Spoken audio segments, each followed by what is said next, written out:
ការតុបតែងចានរើសចានបានស័ក្តិសមជាមួយនឹងមុខម្ហូបទាំងពីរក្រុមហើយការរៀបចំចាន portion ម្ហូបនីមួយៗគឺសមស្របទាំងអស់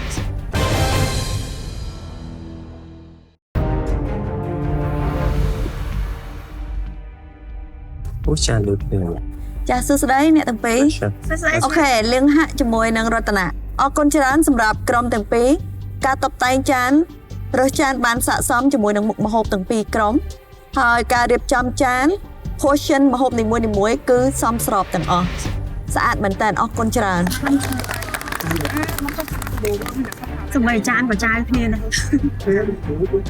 សូមអ្នកទាំងពីរណែនាំពីមុខម្ហូបលៀងហាក់សូមអញ្ជើញ សម្រាប់ខ្ញុំម្ហូបខ្មែរមួយមុខនេះមានឈ្មោះថាឆាខ្ទិះជូរអែមព្រោះខ្ញុំអត់ចង់បែបឆាខ្ទិះបែបប្រៃផ្អែមហ្មងឯងខ្ញុំត្រូវបន្ថែមរសជាតិជូរមួយមុខទៀតបានមានថាមានរសជាតិជូរផ្អែមប្រៃនៅក្នុងហ្នឹងដើម្បីកុំឲ្យវាត្រលាន់ខ្លាំងពេកអញ្ចឹងខ្ញុំនេះជាការកែច្នៃដោយសារតាយើងអត់មានប្រហុកមានអីប្រើអីអញ្ចឹងខ្ញុំអាចឆាខ្ទិះហ្នឹងជំនួសដោយកៈពិរ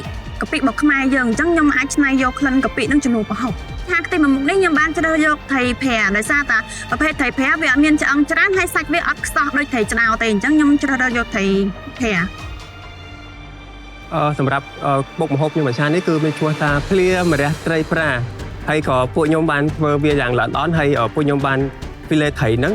ដើម្បីដាក់ជាមួយរំដេងហើយបន្តមកចំបាច់ក្រូចឆ្មាដើម្បីឲ្យវាមានកាត់ជាតិត្រីនឹងបានល្អហើយក៏ពួកខ្ញុំបានធ្វើទឹកសុទ្ធដាក់ខាងក្រៅដូចគ្នា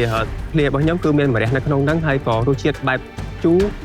ប្រៃហើយនឹងហឹរដូចគ្នាហើយដល់ពេលដែលយើងចង់បានញ៉ាំរសជាតិដិតក៏យើងបន្ថែមទឹកត្រីតូចពីលើដូចគ្នា ភ្លារបស់រតនៈ បាទជឿ